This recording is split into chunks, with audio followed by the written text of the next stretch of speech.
Today, we're looking at the darker side of literature with two books about not-so-happy families. And we've got writer Helen Slade and book critic Anna Kimura to talk us through them.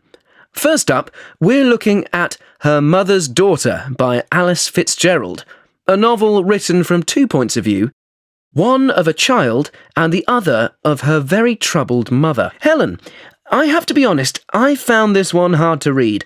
It's very well written, but, well, how did you find it? I know what you mean, but I literally couldn't put it down and stayed up till 3 a.m. to finish it.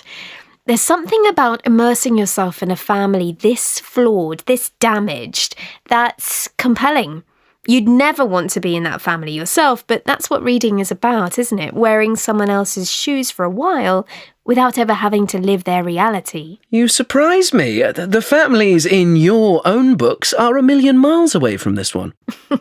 Yeah, my readers can always be sure they're going to get a happy ending, which you definitely, I don't want to give too much away here, but you definitely don't feel like a happy ending is coming for these characters. Okay, so don't mention the ending, but can you just describe for listeners what the book is about? So, it's about a family with secrets. The mother has hidden her troubled childhood from her husband and her 2 children, but, of course, it's shaped her entire personality and how she behaves as a mother and as a wife, which is especially obvious when we're reading the sections told in the child's voice, even though the little girl herself doesn't understand the meaning of everything she's seeing. For me, what was really so shocking was less what happened to the mother when she was a child, but how the mother treated her own children. Why is that, do you think? I think we're all programmed to see mothers as something sacred and pure.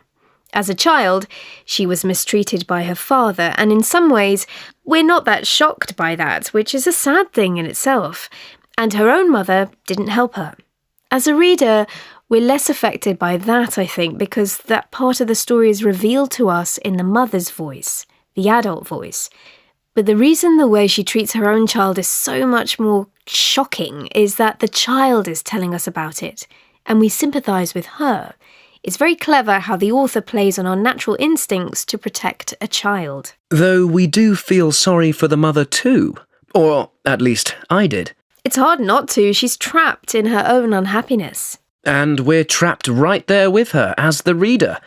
It made me wonder, Anna, why is it that miserable books like this one sell so well? Because all of us have families.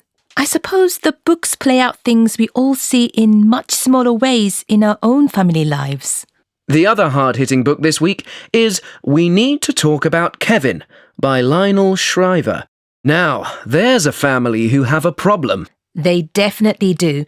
Very few people will ever have a killer as a teenage son like the narrator in the book, but we can all identify with the challenges and often terrifying reality of raising teenagers.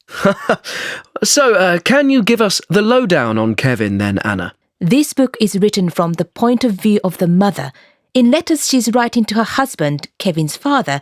Again, we shouldn't say too much about the ending, but the way the author uses the letters is very clever.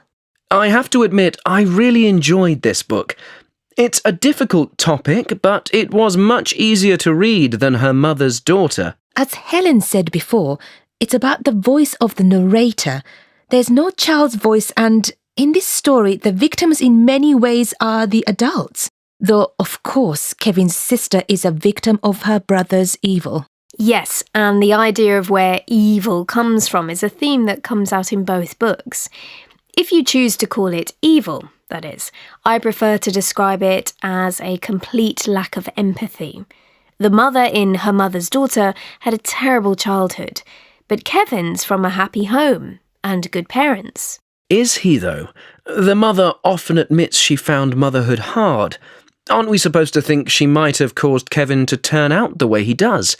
Just like in Her Mother's Daughter. Both books certainly look at how the mistakes of the parents affect children, and this is another reason we relate to these books. Parents are always worrying if they're doing a good job.